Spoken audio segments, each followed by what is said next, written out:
back to HJ Goes Live. Today I'm joined by Marcello Moccia, 3 times North Western Hairdresser of the Year and owner of Room 97 Salon. So welcome, Marcello, it's great to have you. Hi, great. It's great to be here. Thanks for having me today. It's absolutely great to have you. So today we're going to be discussing how salon businesses can benefit from their own online shop, and we're going to have time at the end for questions. So if you do have any questions, please do send them in either on Facebook or Zoom if you're watching on either of those platforms. Marcello, you've had brilliant success with your online shop over lockdown. Can you tell us a little bit more about it and how beneficial it's been for your business? Sure. Well, I've been totally blown away by the success of the online store. The online store came about back in late March, just after lockdown. Obviously, the salons were closed down, and we'd got over the initial shock of lockdown, and it's kind of 2 weeks into it. What do we do now? Yet we couldn't deliver hairdressing services, but certainly we could deliver a retail offering, an online retail offering. So we thought about, what can we do? How do we do it? How do we go about setting up an online store? I mean, the online retail sales was such a significant part of our business. Our salons are situated in retail malls, so it's something that we couldn't afford to ignore, really. And of course, we heard all these reports of all these online retailers' profits going through the roof because everybody was grounded at home and obviously didn't want to go to the shop. So I thought, right, we'll have a piece of that action. So I contacted my web developer, the guy who looks after all our IT, and we kind of discussed the project initially. It was a green light from there on in. He had the resources to go about setting up the online store and bolting it onto our website. And off we went on this journey, really. And it just proved to be a huge, huge success for us. I mean, retail sales were incredible, but it did take some setting up. I must admit, the first 5 weeks were quite intense. But you know, after that initial setup period, it really kind of bedded in and sort of took off, really. So phenomenal, yeah, absolutely. It's great to hear like how much success you've had out of it, and yeah, I guess really kind of creating a bit of a silver lining out of the situation. So when you were setting up the online store, how did you go about it? What were the kind of first steps that you took in order to get it up and running? So I think the first steps were really to get somebody on board who knew exactly what they were doing. I mean, at the end of the day, I'm a hairdresser. I'm not into, you know, the WordPress or Squarespace, all these online offerings that are attached to your website that you never use but are there. So I spoke to Billy at Creative Impact. He looks at, like I say, he looks after all my IT, and he said, "Yeah, let's do this. I can set up the online store." We sat down initially and we talked about a look and a feel and how we wanted it to flow. But I think what was kind of mentioned to me by somebody who was already in a retailing business, Marcello, it's not about what you like and what you feel, it's about what the consumer likes and feels. Is it user friendly? Is it consumer friendly? So what we did is market research. We looked at some of the bigger players, see what they were doing, see how their offering was, how the buy through process was, really. And we kind of developed our web store from that kind of model, really, that the focus was really about ensuring that the consumer was able to buy the products very easily and hassle-free, really. And that kind of was the process in the very beginning. So yeah, Billy came on board. He looked after all the IT side of things. I spoke to Barclays, my business manager, that they sorted out all the online portals, payment portals, everything attached to the website, and very, very quickly it started to come together, really. Our brand partners were amazing. They were absolutely, all credit to L'Oreal, you know, they supplied us with digital imageries, descriptions. GHD also were right up there. Everybody was very responsive and on it and supplying us all the material and content to go on the website, which enabled us to very quickly upload all the information, upload all the products, and get retailing. So I think critically, my thoughts would be to get somebody on board that knows what they're doing. You know, pay somebody that really understands the dynamics of online retailing and how to reach the consumer Yeah, that kind of, I think, is critical, really. Excellent. And how did you get the word out there once your shop was up and running? How did you get the word out? So there were a couple of, well, there were several different channels we used. First and foremost was social media. Of course, we were communicating via social media to our clients anyway, and we were pushing the message out there. Secondly, what we didn't realize is we had this huge resource of client data on our system, client emails. So we started up programs like MailChimp, some great software out there. MailChimp, so we MailChimped everybody. Our online digital waiting list, people were jumping on there. We had over 2,000 people on the waiting list. So we had a captive audience there to communicate freely with that captive audience, but primarily digitally, you know, whether it be emailing or social media, text messages that we sent a few thousand of those out as well, direct text messages offering opening discounts, announcing our online store as well. So predominantly digitally. Brilliant. And how would you advise other salon owners to go about creating their online shop if they're thinking about doing it? Is there anything that they should consider? I think the primary considerations for me would be to really get people on board that know what they're doing. That's critical. I think that if you are in it seriously and you want to make some serious money, it's worth the investment. Doing it on the back of a fag packet ain't going to work, really, because all of a sudden you find yourself not only addressing your client base, which might be a regional client base, you find yourself addressing a customer base that is national and indeed international. In fact, we're shipping all over the world now. So yeah, really, I think do your research, look at what the competitors are doing out there, bring people in that really know what they're doing. I'm very much a hairdresser. That is my strength. You know, I cut hair all day long, style hair, and that's really where I find myself in my most comfortable zone, really. But I think that I would really invest in people that know what they're doing. And once you get to that stage, you know, find somebody within your own organization that's interested, enable them to do it with the digital marketing courses, send them, you know, obviously education's key if they don't have those skills already, and give them the responsibility to look after it if you don't have time to look after it yourself, and be consistent. You know, I think those are the key things that I'd recommend, really. Amazing. It's great to hear that your retail base has expanded to international, because that opens up so many more opportunities, doesn't it? Oh, absolutely. I mean, it's just incredible, really. Like I say, we initially we thought, you know, we would be reaching into our clients, to our client database, but more obviously with search engine optimization and the website growing as it did, obviously it had a further reach. And yeah, it's just incredible. We were shipping out to places like Martinique, you know, the Caribbean. It's just incredible. It just goes to show that your shop window is the world. It's not just that space that you've got on the mall. You know, it is the whole wide world, really. And it's really opened my eyes to the world of online retailing. I think for any business, it's an area that you can't really afford to ignore. It's just so big. It's just such a huge part. I never thought I'd hear myself saying this, you know, sort of 10 years ago, online retailing, I'm a hairdresser, you know, it's not really part of my business, but it really is. It really is.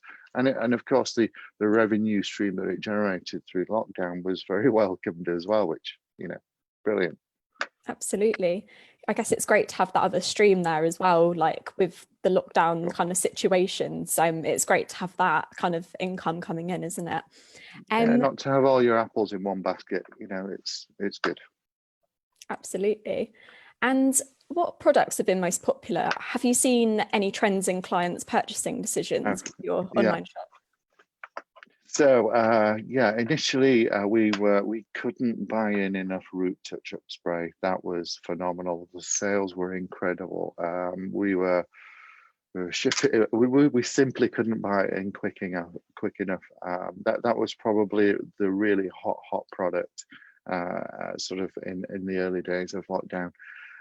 There was a definite trend towards home hair care treatments, products like Kerastase Fusio, Home Labs. They were very popular.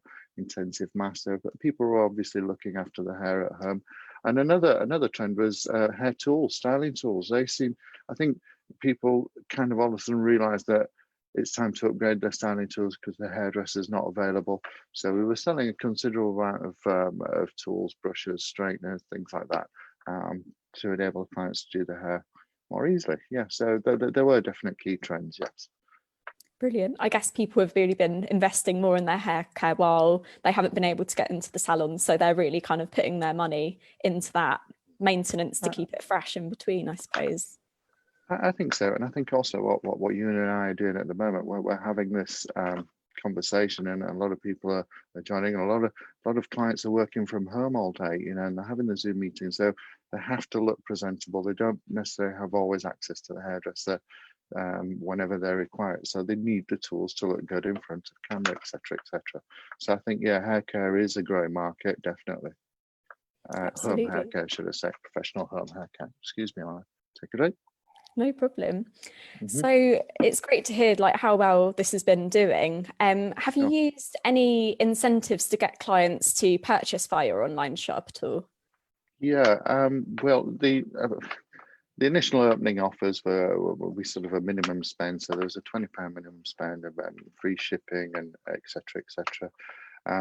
Incentives, we again with our brand partners, we've got some great relationships there. We're able to supply us lots of freebies, free samples, free products. So they were getting the usual discounts, and we were selling at a competitive rate, and we were also adding value to the packages where we were giving them freebies.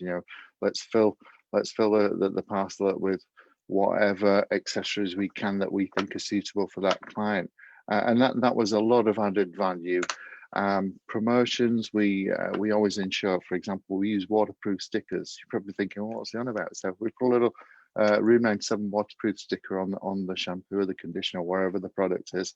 So when they run out, they immediately instinctively know to go back to Room 97 rather than some big mainstream competitor out there and replenish it. That's been a great little move for us. Yeah, I think adding the value to the parcels, everybody likes something for nothing. So we're able to do that in partnership with our brand partners. Definitely. Everyone loves a freebie. Of course we do. Yeah, of course we do. Yeah. And what are your online sales like now compared to the depths of lockdown? Have you seen it morph shape a little bit? Yeah, so obviously we came back to work after lockdown July the 4th, and retail sales were still quite strong. We saw a little bit of a decline in August. However, moving on, we've seen weekly growth there on in. As I mentioned earlier, it's not about reaching just our client base, our existing client base. The retail sales have gone national, so the whole website and online sales are growing, which is amazing, really, because it's kind of almost snowballed and self-perpetuating now, and we're investing a lot more time and a lot more money in developing those services. So yeah, online retail sales are definitely growing. Yeah, I can see definitely a future in there. It'd be interesting to see what the shape of retail is like in 5 or 6 years' time on the high street. Will there be actually any products available in stores, or will be stores something else? We shall see.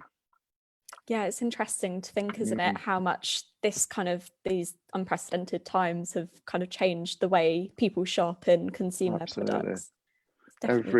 Everybody's after convenience, and I think it would be very foolhardy to ignore that market.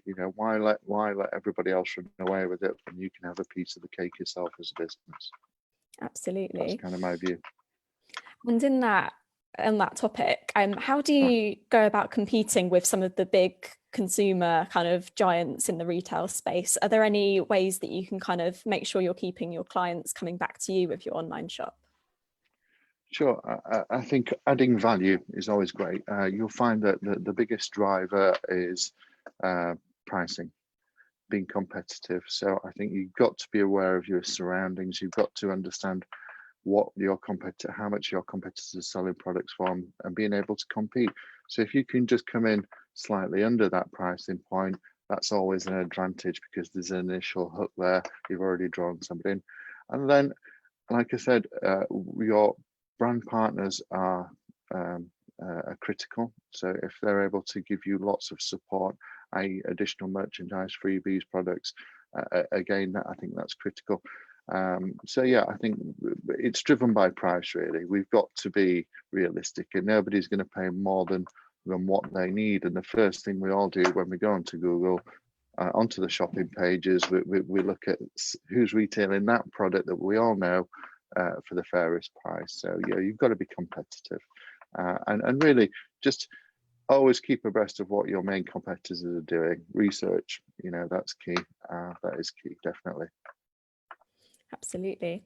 For everyone watching, we will have some time at the end for questions. So if you have any questions you'd like to put forward to Marcello, please do send them in either on Facebook or on Zoom. But next question from me, Marcello. Sure. For salons who are perhaps worried about local lockdowns happening again in their areas, what can they start doing today to ensure that they have that revenue stream coming into the salon if they did need to close? Okay, first thing I'd do is get all your stylists together and have a team meeting. Tell all your stylists about your online offering, and get your stylists to share that information with the consumer, with the clients that are in the salon at the moment. Don't wait for it to happen. Get lots of information to the clients. Ensure that every single client that walks through the door knows that that they are able to buy their retail offering online if lockdown was to come again. We are in such a privileged driving position for sales, because not only does the stylist have a one-to-one relationship with the client, they have a very trusting relationship. So, they're in a perfect position to be able to drive those retail sales to the client, and effective retail sales, personal recommendations that they know that the clients will benefit from, rather than a client having to browse through a store. Oh, am I picking the right one? Am I not picking the right product? Is this going to be suitable for my hair or not? So again, yeah, I think it's get that message to your clients now, and make sure that your clients are aware that you have a retail offering, definitely. Absolutely. Yeah, that bond between the client and the stylist is so important, isn't it? Yeah, because they are able critical. to offer that Yeah, tailored of course they are, recommendation. yeah, definitely, 100%. Yeah. Amazing. And if a client is yet to visit, say you've set up your online shop and you have Sure. some clients that maybe haven't bought through it yet, what's a good way to introduce them to it and encourage them to purchase through there? So again, marketing. I think marketing is critical. So, for example, if a new client decides to visit Room 97, they'll be given a voucher for 20% off their first online retail purchase. That's always a great incentive. Yeah, I think it's all about strategic marketing. What I've learned on this journey is how important data is, and understanding client data and client movement. So if you capture the right data, you can target specific clients as to what their interests are.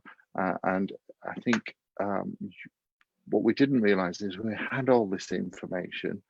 We had it all there, but we never harnessed it because we didn't know what to do with it, or we didn't know how to use it. So again, I think, yeah, clever marketing is good. Definitely. Definitely. It's about getting the word out there, I guess, that you have this Absolutely. amazing thing on offer. Amazing stuff. And absolutely. What are your tips for competing against some of the maybe other high street shops or other online retailers? Is there anything else that people can try? I think again, go back to what we just talked about. As a hairdressing salon, that stylist has that special bond with the client. So that is the most critical tool. I think that is a big driver. And I think, again, in terms of being competitive, look at your pricing points, see what you are able to offer, and just ensure that you are very current with your prices. There are lots of different prices for items out there, but what we've noticed is when we're now offering is slightly below our main competitor, the sales increase, because it's driven by consumers that, like I mentioned to you earlier, are looking on Google for a fair price. Things like adding value, free shipping. We all love it. If we spend £20 and we get free shipping, it's great. Yeah, so those would be my tips. Definitely good advice. And do you have any tips or advice for, say, mobile stylists or freelancers who want to generate an extra revenue stream? Well, interestingly, I think that it's interesting you asked this question. I would, if I was a freelance stylist and I had access to all the retail, I would look at forming a partnership with somebody that does, and perhaps maybe discuss a percentage of the retail sales at a cent. So, for example, you've got a freelance hairdresser that doesn't have an online store. You've got somebody like myself that has an online store. Let's look at maybe doing some sort of partnership promotion, and kind of, if I was freelance, I'd be looking at doing that and taking a commission from maybe the retail sales that way. Really, come on, let's face it. As a freelancer, you can't be carrying around a store, can you? You can't be retailing. It's not practical, is it? Whereas, if you've got your own online store, or you can maybe partner up with somebody, it might be a good idea. Absolutely. And in terms of the actual website and building that and kind of optimizing it for SEO, were there any key things that you found for doing SEO? Was there anything that kind of you learned, I guess, from doing that process? Leave it to the professionals completely. I mean, it's just not my field. It's such a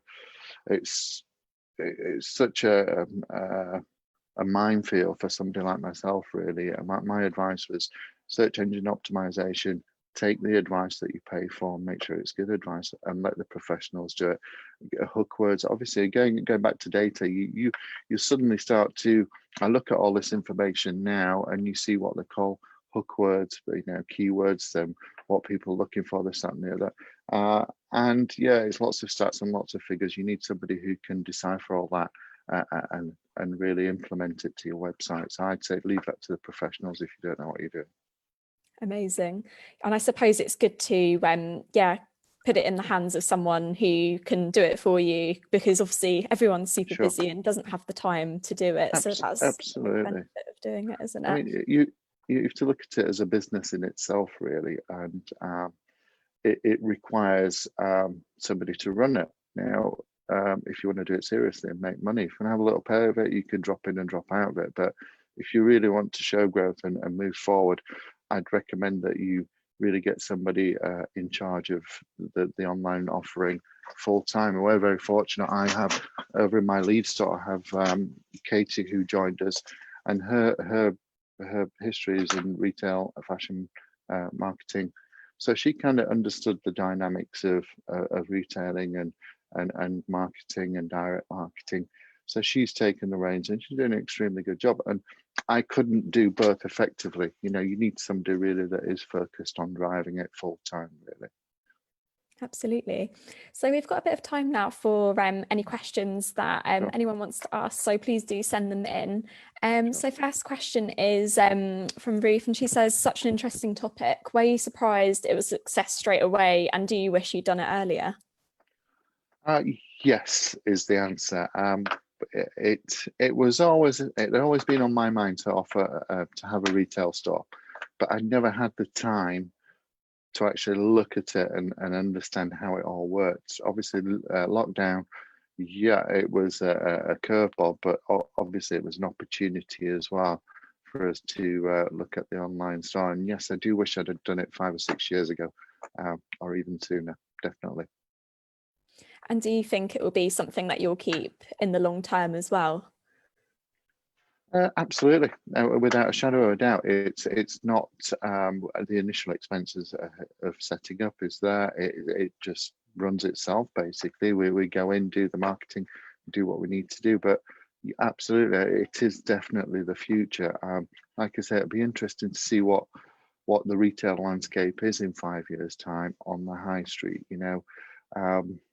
I can't, given what's happened, I can't see it being the same as what it used to be last year. I think that there will be an increasing and ever more move to online retail sales. So definitely, yes. Absolutely. And perhaps for people watching, if they're completely new to this, where would you advise that they go if they wanted to set up their own shop? Is there sort of places that you would go to, or anything you should kind of consider before you go about setting it up? I think again, do your research, find somebody that is of that background. There are lots of digital companies. I use a guy called Billy, a creative designer based up in Aberdeen. These guys, this is what they do for a living.